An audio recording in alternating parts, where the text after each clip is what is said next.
तुलसीदास जी ने रामचरितमानस में लिखा है कि वाग देवी सरस्वती बड़ी व्यथित होती है और सोचती है कि मैं इनके पास गई ही क्यों। इन्होंने वाणी का उपयोग क्या किया, केवल व्यर्थ की बातों में, भगवान नाम में नहीं किया, साधना में नहीं किया, जप में नहीं किया। हमारा सौभाग्य है कि हम वाणी के द्वारा भगवान नाम उच्चारण कर रहे हैं। वाग देवी सरस्वती माता भी बड़ी प्रसन्न हो रही होगी कि इतने हजारों की संख्या में भक्त भगवान नाम का गुंजन कर रहे हैं। हरि ओम।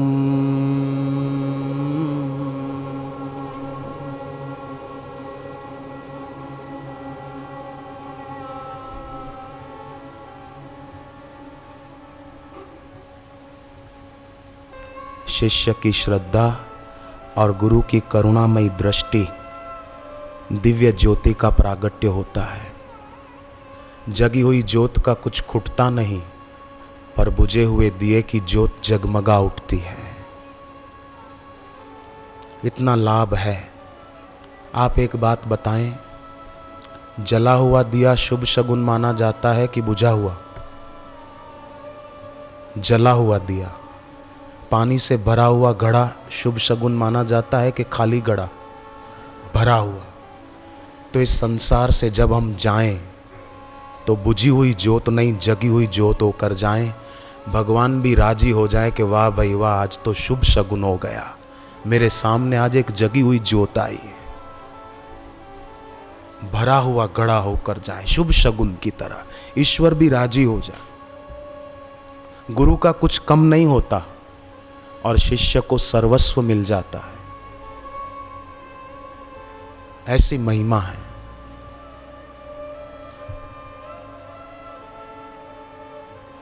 इसलिए भगवान राम का ज्योत जगाने वाले गुरु के प्रति ऐसा आदर था कि गुरु जी पधारते थे तो राम जी कई बार उनके चरण धोकर चरणामृत लेते थे।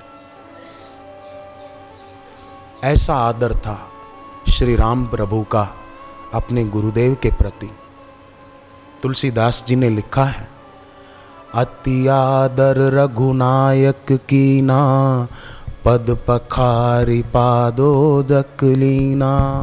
राम जी ने अति आदर किया, चरण धोकर चरणामृत लिया। किसका? अपने गुरुदेव श्री वशिष्ठ जी का। इतना आदर राम जी ने अपने गुरुदेव को दिया है। तो देखो, गुरुदेव ने निशब्द को शब्द में उतारा, अपरिभाष्य की परिभाषा की, अगोचर को गोचर बनाया, निरंजन का अनुभव कराते हैं। ऐसे गुरु के सत्संग में, सानिध्य में जो भी आते हैं वे सभी सचमुच वंदना करने के योग्य हैं। मैं फिर से आप सभी के चरणों में प्रणाम करता हूँ कि आप सब यहाँ सत्संग की पवित्र जगह पर आए हैं। वंदौ पद सरोज सब के रे। तुलसीदास जी कहते हैं उन सभी के चरणों में प्रणाम है जिनके दिल में भक्ति है और सत्संग के लिए प्रीति है, रुचि है। भगवान राम देखो न, सनकादि ऋषि आए जब तो अपने आसन से उठ खड़े हो गए और सनकादि ऋषि के चरणों में प्रणाम किया।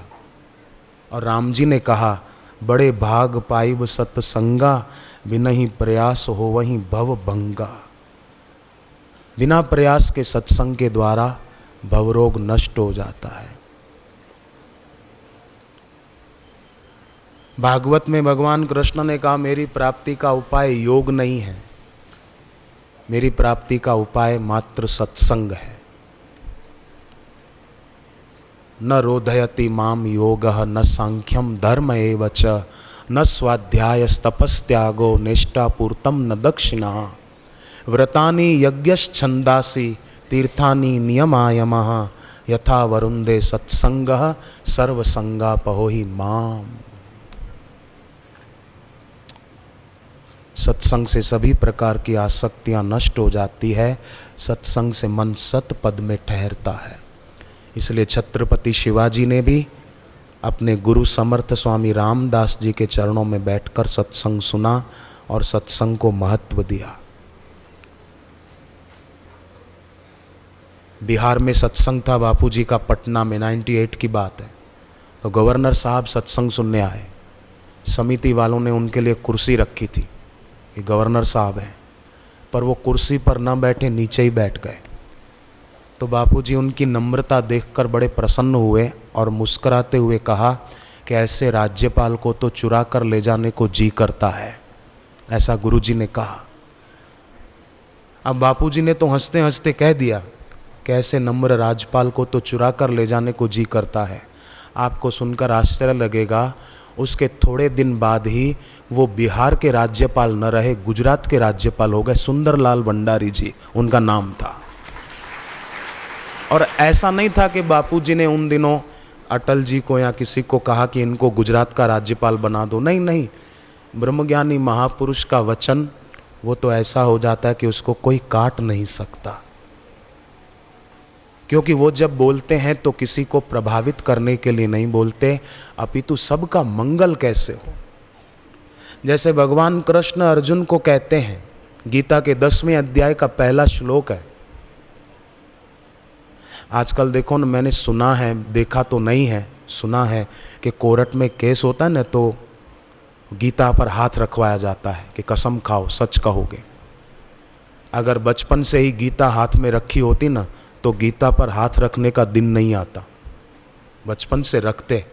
अपने जो बाल संस्कार केंद्र बापूजी की प्रेरणा से चलते हैं, लाखों बच्चे उसमें दिव्य संस्कारों से संस्कारित होते हैं और बड़े प्रतिभावान हो जाते हैं। तो उन बच्चों को गीता पाठ, सत्संग के वचन, सूर्य नमस्कार आदि आदि, माता पिता का आदर कैसे करना, अच्छे नंबरों से पास कैसे होना, प्रखर प्रज्ञावान कैसे होना, शीलवान कैसे होना, ये सब बातें जब बच्चे सुनते हैं तो बड़े तेजस्वी होते हैं। बच्चों के, कई बच्चों को रोग हो तो रोग भी मिट जाते हैं। मुंबई में बाल संस्कार केंद्र चलता है अपना, वहाँ एक बच्चा, उसके हृदय के वाल खराब थे, बीमारी थी, पर बाल संस्कार केंद्र में आते जाते जप, ध्यान, प्राणायाम, कीर्तन करते करते वो बच्चा बिल्कुल स्वस्थ हो गया पूर्णतया। तो बापूजी के दिल में सबके लिए हित की कामना है, इसलिए सत्संग में इतनी संख्या में लोग इतनी शांति से घंटों भर बैठे रहते हैं। और ज्यों ही बापूजी पधारते हैं त्यों ही सबका हृदय कमल खिल जाता है। सूरज उदय होता है तो सूर्यमुखी कमल खिलाता है, चंद्रोदय होता है तो चंद्रमुखी कमल खिलाता है। पर गुरुदेव जब व्यासपीठ पर पधारते हैं तो साधकों का हृदय कमल खिलाता है और आनंदित आनंदित हो जाते हैं। थकान भले कितनी देर से बैठे हों, 2-2.5 घंटे से क्यों ना बैठे हों, पर थकान सारी उतर जाती है। क्यों, आपको अभी कोई थकान है क्या? बोलो भाइयों। बच्चियों कोई थकान है क्या? कोई परेशानी है क्या? नहीं। अगर बहुत देर से बैठे बैठे थोड़े घुटनों में भी कुछ हुआ हो ना, तो भी गुरुदेव के पधारते ही वो भी पता नहीं कहाँ चला जाता है और पूरा माहौल ऐसा हो जाता है जैसे सबका हृदय कमल खिल आया, आनंदित और पुलकित हो गया। आपको एक बनी घटना सुनाऊं। मध्य प्रदेश और छत्तीसगढ़ की सीमा पर एक शहर है अनूपपुर। वहाँ एक व्यक्ति का घर खेतों के इलाके में था। कई लोग अपना घर वहीं बना लेते हैं ना, अपनी जमीन है तो वहीं। उनका 3 साल का बच्चा घर के आंगन में खेल रहा था। पिताजी खेत में थे, माँ रसोई घर में थी। खेलते खेलते बच्चा कुएं में जा गिरा। पनघट बिना का था, खेत में गिर गया। किसी की नजर नहीं गई, पर फिर भी किसी की नजर थी, जिसकी सब पर नजर है। जिसके लिए गीता के 13वें अध्याय के 13वें श्लोक में आया है, सर्वतः पाणी पादम तत् सर्वतः क्षि शिरो मुखम। सब जगह उसके हाथ हैं, पैर हैं, उसका मुख है, उनकी दृष्टि है। थोड़ी देर बीती, बच्चे की चाची कुएं पर पानी भरने आई। बच्चे को देखकर उसके मुंह से चीख निकल गई। लोग भागे भागे आए, बच्चे को निकाला, पूछा, बेटे कितनी देर से अंदर थे? बच्चा बोला, चाची ने देखा उसके पहले काफी देर से अंदर था। बाप बोला, बेटे पानी तो गहरा है, तू डूबा नहीं? तब 3 साल का बच्चा तोतली भाषा में बोला, उसके गले में ओमकार वाला लॉकेट पहना हुआ था। अब देखो, अथर्ववेद की अथर्वशीर उपनिषद कहती है ओमकार तारक है। वो बच्चा वो गले में ओमकार वाला लॉकेट और एक तरफ बापूजी के चित्र वाला लॉकेट हाथ में पकड़कर बोला कि तारणहारे मेरे साथ थे तो मैं कैसे डूब सकता था, मैं सुरक्षित हूं। अनूपपुर मध्य प्रदेश और छत्तीसगढ़ की सीमा पर है ये शहर अनूपपुर। वहाँ की बनी घटना है। वो बच्चा अब 7 साल का हुआ होगा, इन 4 साल पहले की घटना है। जाको राखे साइयाँ मार सके ना कोई, बाल न बाको कर सके चाहे जग बैरी हुई। करालम महाकाल कालम कृपालम, गुणागार संसार पारम न तो हम। तो जिसको भी शांति चाहिए, जिसको भी सुख चाहिए, रुद्राष्टक अगर कभी आपने पढ़ा होगा तो उसमें ये श्लोक आता है, न यावत उमानाथ पादारविंदम भजम तीह लोके परे वा नराणाम न तावत सुखम शांति संताप नाशम। तब तक संताप का नाश नहीं होगा जब तक उमानाथ के, भगवान के चरणों का भजन नहीं किया। न यावत उमानाथ पादारविंदम। इस लोक में और परलोक में सुख शांति चाहिए तो भगवत भजन में लग जाना ही श्रेयस्कर है। भगवान ने गीता में इसको कहा कि वो व्यक्ति अपना मित्र है जो अशुभ को स्थगित कर दे और शुभ को शुरू कर दे, और वो अपना शत्रु है जो शुभ को स्थगित कर दे और अशुभ में लग जाए। माने ही नहीं तो आप देखो, कर्ण साधारण व्यक्ति नहीं थे, सूर्य के अंश से पैदा हुए थे, पर भगवान की बात नहीं मानी। परिणाम क्या आया आप जानते हैं। रामा अवतार में सुग्रीव सूर्य के अंश से पैदा हुए थे, पर बात मान ली हनुमान जी की, दोस्ती हनुमान जी की। और कृष्ण अवतार में कर्ण सूर्य के अंश से पैदा हुए थे, दोस्ती दुर्योधन से कर ली। परिणाम क्या आया? वहां सूर्य के अंश से जन्मे सुग्रीव की दोस्ती हनुमान जी से है। तो तुम उपकार सुग्रीव ही कीना, राम मिलाए राजपद दीना। तो अपने जीवन में ऐसा ही संग हो, जीवन ऊंचा उठता जाता है। कितने सदग्रस्तों के जीवन में, उनके बच्चों के जीवन में परिवर्तन आ गया, अभक्तों को भक्ति मिली, कईयों के व्यसन छूट गए। आश्रम की पुस्तक है एक, नशे से सावधान, और दूसरी मन को सीख। बापूजी के गुरुदेव लीलाशाह बापूजी की लिखी हुई है। वो 2 पुस्तकें जो भी पढ़ते हैं ना, उनके व्यसन छूट जाते हैं, शराब कबाब आदि जो भी हो।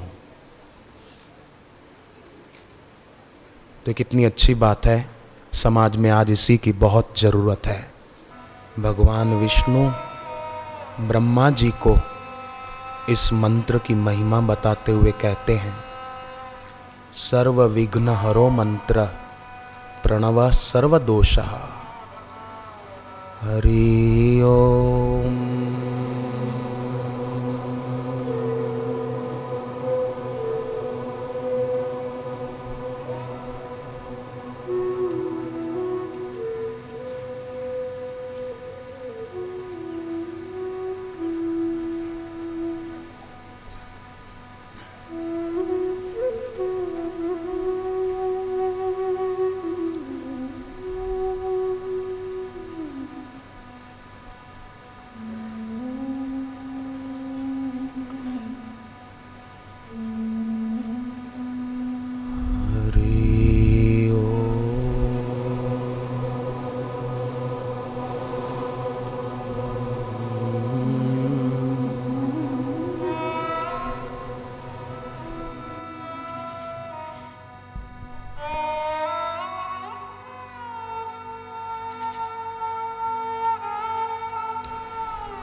याज्ञवल्क्य ऋषि बृहदारण्यक उपनिषद में कहते हैं, इसका जप जो करते हैं उनके दोष और पाप ऐसी प्रकार नष्ट होते हैं जैसे सूर्योदय होने पर अंधेरा नष्ट हो जाता है।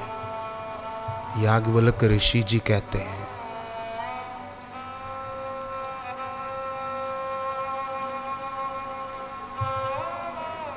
और तुलसीदास जी ने जप की महिमा गाते हुए कहा, राम नाम कलि अभिमत दाता, हित पर लोक लोक पितु माता। इस लोक और परलोक में माँ बाप की तरह हित करने वाला भगवान का नाम है। इसलिए अपने शास्त्रों में प्रार्थना की गई है, त्वामेव याचे मम देहि जिह्वे, समागते दंडधरे कृतान्ते, वक्तव्यमेवं मधुरं सुभक्त्या, गोविन्द दामोदर माधवेति। जिह्वे सदैवं भज सुन्दराणि, नामानि कृष्णस्य मनोहराणि, समस्तभक्तार्तिविनाशनानि, गोविन्द दामोदर माधवेति। भगवान के नाम से समस्त भक्तार्ती, भक्त की समस्त विपत्तियां नष्ट हो जाती है। इसलिए सदैव जिह्वे सदैवम भज सुंदराणी, सदैव उनके नाम का उच्चारण हो। लोग बोलते हैं टाइम नहीं है हमारे पास, पर टाइम बताने वाली घड़ी सबके पास है। देखना चाहिए कि कितना समय व्यर्थ जाता है और कितना समय सार्थक जाता है।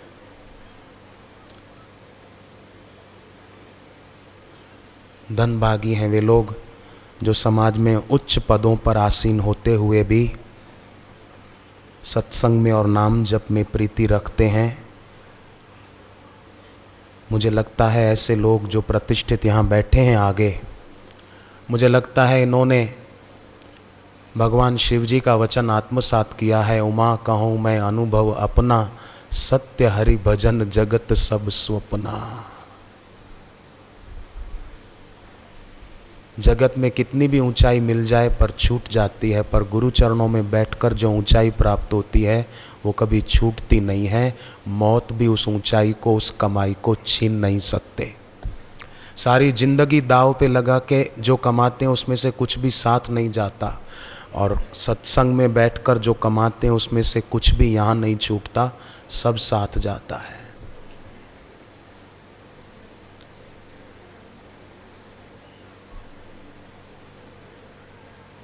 ये ऐसी कमाई है, बाहर से दिखेगी नहीं परंतु होती है। तो एकांत, मौन, ध्यान। नीति शास्त्रों में आया है बुद्धिमान व्यक्ति कौन? काव्य शास्त्र विनोदेन कालो गच्छति धीमताम। और मूर्ख कौन? व्यसनेन च मूर्खाणाम निद्रया कलहेन वा। बुद्धिमान वो है जिसका समय शास्त्र चर्चा में जाए, सत्संग में जाए, और ना समझ वो है जिसका समय बेकार की बातों में जाए। बद्री ने कहा शंकर को, अब देखो बेकार की बातों में समय लगा रहे थे। बद्री ने कहा शंकर को, अगर तेरे नाम की बिंदी हटा दें तो तेरा नाम शक्कर हो जाएगा। वो बोला मेरे नाम की बिंदी तेरे नाम पर लगा दे तो तेरा नाम बंदरी हो जाएगा। अब है तो बद्री और वो शंकर, पर बेकार की बातों में वो शक्कर हो रहा है, वो बंदरी हो रहा है, नहीं तो कहाँ तो बद्री। तो मनुष्य बहुत ऊंचा हो सकता है,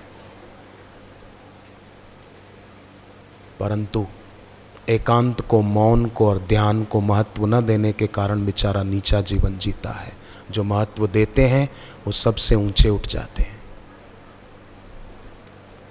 आकाश में पतंग देखी होगी, ऊंची उड़ती है, पर डोरी किसी के हाथ में होती है। तो ऊंची दिखती और अच्छी लगती है, पर सूत्रधार के हाथ से डोरी कट जाए तो ऊंची दिखने वाली पतंग या तो गटर में पड़ी होगी, या पेड़ पर लटकती होगी, या इलेक्ट्रिक के खंभे पर लटकती होगी। पतंग दिखती है परतंत्र, पर है बड़ी ऊंची, और पतंगा दिखता है स्वतंत्र, पंख वाला जीव, पर बेचारा दिए में जल मरता है। तो शास्त्र के हाथ में, गुरु के हाथ में जो अपनी डोर देता है वो बहुत ऊंचा उठता है, पर जो सोचता है कि हमको तो मन को अच्छा लगेगा वो ही करें, वो व्यक्ति पतंगे की तरह है, अपना जीवन नष्ट कर देता है। हम जीवन सार्थक कर रहे हैं। हरि ओम।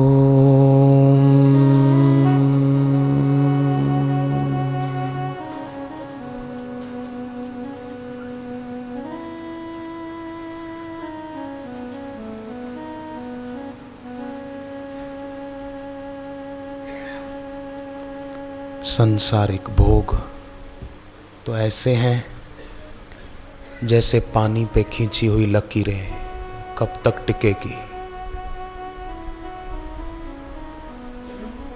जो व्यक्ति सांसारिक भोगों से सुख चाहता है वो तो ऐसा है मानो प्लास्टिक के फूल उठाकर उनसे सुगंध लेना चाहता है, नादान है। जो व्यक्ति सांसारिक भोगों में सुख चाहता है वो तो ऐसे है कि गत्ते की नाव में बैठकर दरिया पार करना चाहता है, कैसे हो पाएगा। जो व्यक्ति भोगों से सुख चाहता है वो तो ऐसा है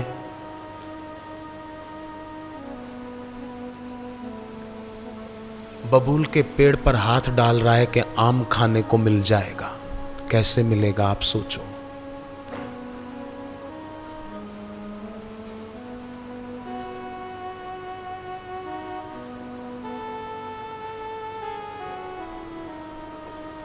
जो व्यक्ति भक्ति को छोड़कर भोगों में सुख ढूंढता है वो तो ऐसा है कि मगरमच्छ की पीठ पर बैठ गया और बोलता है मैं नदी पार चला जाऊंगा, कैसे जा पाएगा आप सोचो।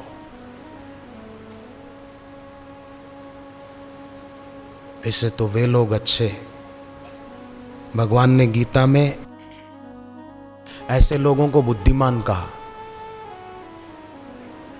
भगवत गीता के 10वें अध्याय के 8वें श्लोक में अगर हम पढ़ें तो ये वचन पढ़ने को मिलेगा। भगवान कहते हैं इति मत्वा भजन्ते माम बुद्धा भाव समन्विता। बुद्धिमान भक्ति भाव से भजन में लग जाते हैं। सत्संग के द्वारा ही हमारा भारत अर्थ संपन्न होगा, धर्म संपन्न होगा, काम संपन्न माने शुभ संकल्प, और मोक्ष मिलेगा व्यसनों से। भगवान ने कहा है जप करने में, साधना करने में कभी भी ऊबना नहीं चाहिए। गीता के 6ठे अध्याय के 23वें श्लोक में लिखा है तम विद्या दुख संयोगम वियोग योग संगितम स निश्चयन योक्तव्यो अनिर्विण चेतसा। ऊबना नहीं।